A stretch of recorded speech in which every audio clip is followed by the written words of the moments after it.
नमस्कार मित्रों, मैं हूं कमल शर्मा, हेल्थ वास्तु विशेषज्ञ। आज मैं आपको मिलाने जा रहा हूं वास्तु के भीष्म पितामह।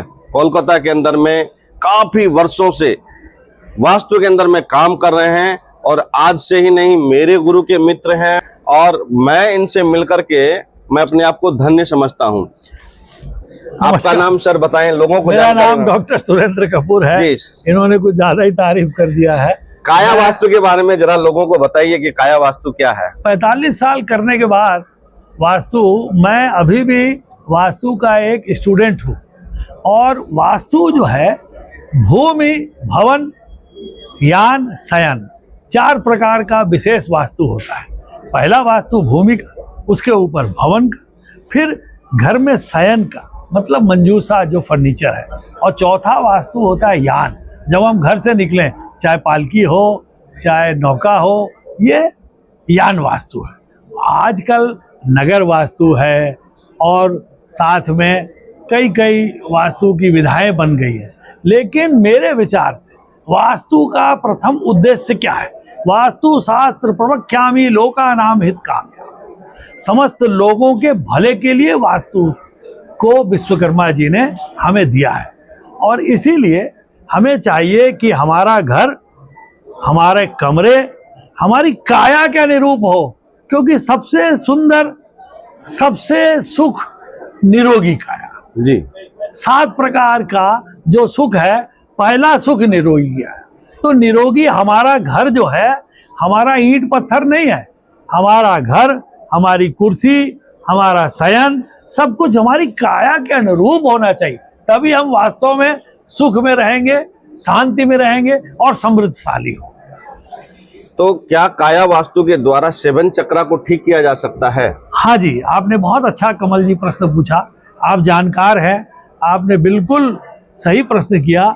आइए देखिए, मैं आपको दिखाता हूँ कि ये जो काया वास्तु है, ये वास्तु में अपना जो प्रधान जो चक्र है, अपने मान लीजिए नॉर्थ ईस्ट जो है वो जल का तत्व है। अगर मान लीजिए हमें आयुर्वेद के हिसाब से वात, पित्त और कफ की प्रवृत्ति के अनुरूप अगर हमारे यहाँ पर घरों का बंटन है, हम घर को, कार्य को, रूम को, सबको एक प्लॉट में बांटते हैं।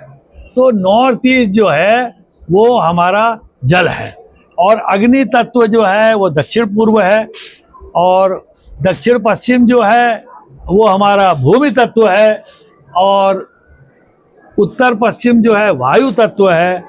अगर मान लो किसी वात प्रकृति के रोगी को, जिसकी प्रवृत्ति वात की हो, उसको अगर हम पृथ्वी तत्व में रख दें तो उसका तत्व जो है वो बढ़ जाएगा। और जैसे कफ प्रकृति के आदमी को अगर हम नॉर्थ ईस्ट में रख देंगे तो उसकी प्रवृत्ति जो है वो खराब हो जाएगी, वो और बीमार होगा। इसका डर है, क्योंकि जल जो है उसको आकर्षित कर लेगा।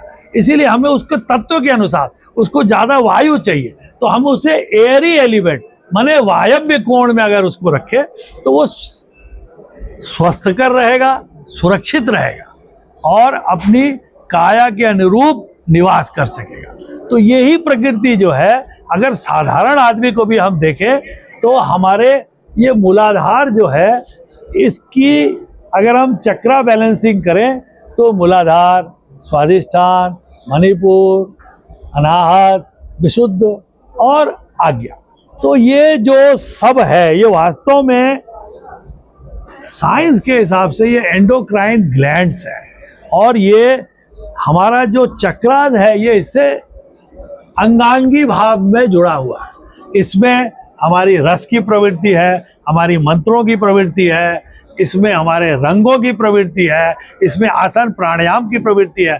तो ये जब हम अपने काया से अपने स्थान का, निवास स्थान हो या कार्यस्थल हो, इसको अगर हम जोड़ सकेंगे, दोनों में तालमेल बैठा सकेंगे, तब हमारी काया और हमारा जो वास स्थान है, वस निवास है, ये भूमि के बीच में सामंजस्य बैठेगा। तब हम जीवन को पूर्ण रूप से सुखमय समृद्धिशाली बना सकेंगे। तब वास्तु वास्तव में उत्सव होगा। आप लिख के देखिए VSTU और उसका उल्टा UTSAV। वास्तु उत्सव तभी है, ये दोनों का संयोग ही वास्तु एक उत्सव है। आइए हम सब काया वास्तु और वास्तु के द्वारा अपने जीवन को सुधारें, कारण ये जीवन जीने की कला है, पैसा उपार्जन करने की मशीन नहीं है, ये अर्थकरी विद्या नहीं है। वास्तु शास्त्रेण प्रवक्ष्यामि लोकानाम हित काम्याम, ये जनगण के भले के लिए है। ये ऐसी विद्या है जो 64 कलाओं में श्रेष्ठ है। तो भाइयों, इसको ज़्यादा से ज़्यादा शेयर करें, चैनल को सब्सक्राइब करें। और साथ ही मेरी एक जिज्ञासा जग गई है, क्या बीपी से परेशान जो लोग हैं वो क्या अग्नि तत्व में सो सकते हैं? नहीं, उनको कहाँ सुलाना चाहिए? बीपी से जो परेशान है उनको पृथ्वी तत्व में सुलाना चाहिए, ताकि उनका मूलाधार सही रहे। मूलाधार सही रहेगा तो उनका स्वादिष्टान भी सही रहेगा। और बीपी जो है वो सोलर प्लेक्स का कारण है, और इससे हार्ट और ब्लड प्रेशर और अंग्रेजी में जिसे कहते हैं कार्बोहाइड्रेट के कारण जो हाइपरटेंशन होता है वो सही रहेगा। जिसको कफ वित्त कफ का प्रवृत्ति है, वायव्य कोण में, क्योंकि उसके लंग्स में प्रॉब्लम होता है, पल्मोलॉजी का वो पेशेंट है, तो उसके लिए वायु तत्व उपकारी है। जिसको बदन में हमेशा दर्द रहता है, जिसको हमेशा बदन में रहता है, उसको साउथ ईस्ट में रखिए, क्योंकि वो अग्नि तत्व है, हमेशा वो एनर्जेटिक रहेगा। तो भाइयों, ये बहुत ही ज्ञान की बात है जो आज तक वास्तु वालों ने मुझे नहीं बताया। मैं कई जगह देखा हूँ, कई आजकल रील भी बनती हैं, लेकिन किसी ने भी आज तक इस तरीके से नहीं बताया। कई स्टडी करवाते हैं, वो भी नहीं बताते हैं।